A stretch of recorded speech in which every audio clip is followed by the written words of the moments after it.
मंदिर से मिलने वाला प्रसाद, चुनरी, फूल माला और तुलसी पत्र जैसी वस्तुएं मात्र एक सामान्य चीज नहीं होती, बल्कि इनमें भगवान की ऊर्जा और आशीर्वाद समाहित होता है।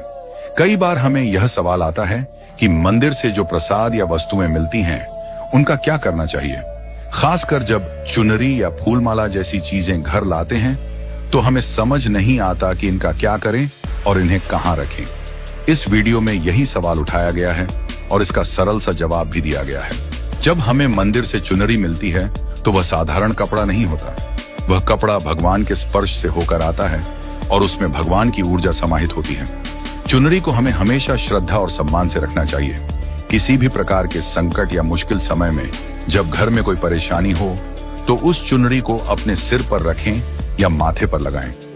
यह एक विशेष ऊर्जा से भरपूर होती है और यह संकट के समय में शांति और समाधान का मार्ग खोलने में मदद करती है। भगवान का ध्यान करते हुए उस चुनरी का स्पर्श हमें ईश्वर की कृपा का एहसास कराता है।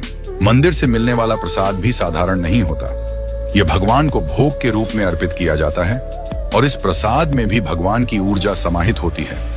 जब हम प्रसाद ग्रहण करते हैं तो यह न केवल शारीरिक रूप से हमें तृप्त करता है, बल्कि हमारी आत्मा को भी शांति और संतोष प्रदान करता है।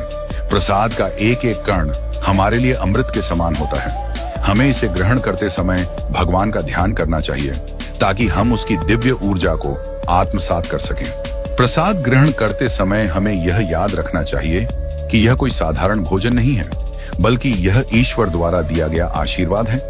इसीलिए जब हम प्रसाद खाते हैं तो उसकी पूरी श्रद्धा और आस्था के साथ प्राप्ति करें और भगवान का धन्यवाद करें।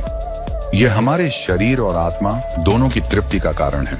इसीलिए हमें भोजन को कभी भी व्यर्थ नहीं छोड़ना चाहिए।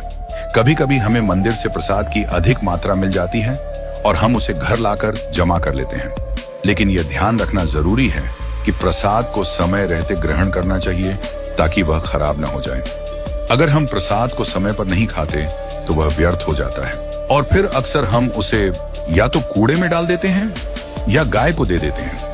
यह सही नहीं है। यदि प्रसाद नहीं खा सकते तो उसे तुरंत किसी जरूरतमंद को दें ताकि वह व्यर्थ न जाए और हम एक अच्छा कर्म कर सकें। हमारे लिए यह आवश्यक है कि जब भी हमें कोई चीज मिलती है तो उसे साझा करें। यह नियम खासकर प्रसाद और भोजन के लिए बहुत महत्वपूर्ण है। अगर हम प्रसाद का थोड़ा हिस्सा भी दूसरों के साथ साझा करें तो हम भगवान के आशीर्वाद को और भी बढ़ा सकते हैं। मंदिर में कई लोग ऐसे होते हैं जिन्हें प्रसाद नहीं मिल पाता क्योंकि वे मंदिर तक नहीं पहुंच पाते। इसलिए हमें प्रसाद को ऐसे लोगों के बीच वितरित करना चाहिए ताकि वे भी भगवान की कृपा से वंचित न रहें।